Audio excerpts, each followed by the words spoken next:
ముఖ్యంగా భక్తులు 50 మందికి తెలియజేయండి ఏమనగా తేదీ 7వ తారీఖు నుండి 13వ తారీఖు వరకు స్వామివారి యొక్క వార్షిక దివ్య కళ్యాణ మహోత్సవాలు అత్యంత వైభవపేతంగా జరగబోతున్నాయి.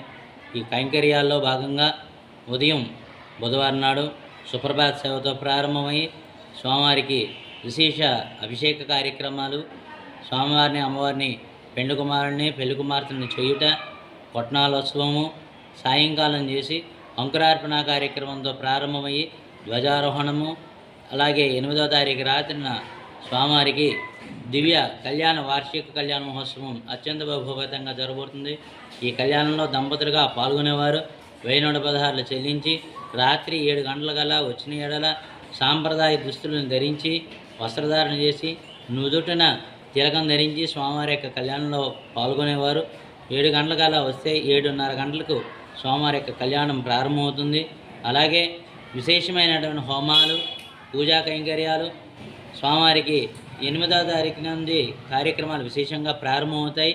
అలాగే హోమాలతోటి శుక్రవారం నాడు విశేషమైన పూజా కైంకర్యాలు, శనివారం నాడు ముందుగా నరసింహావతారం వేయడం జరుగుతుంది. 10వ తారీఖు నాడు నరసింహ జయంతి, 11వ తారీఖు నాడు నరసింహ జయంతి, 10వ తారీఖున శనివారం సందర్భంగా స్వామివారి భక్తులందరికీ కూడా విశేషమైనటువంటి అలంకరణ శనివారం నాడు వేయడం జరుగుతుంది నరసింహావతారము. ఆ రోజు సాయంకాలం వేద సదస్యము, వేద పండితుల యొక్క మహదాశీర్వచనాలు జరుగుతాయి. అలాగే శనివారం నాడు అయిపోయిన తర్వాత ఆదివారం స్వామివారికి నరసింహావతారంలో విశేషమైనటువంటి పూజా కైంకర్యాలు జరగబడతాయి.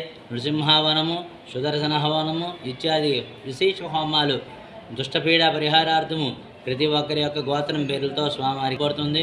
విశేషమైనటువంటి హోమాలు అలాగే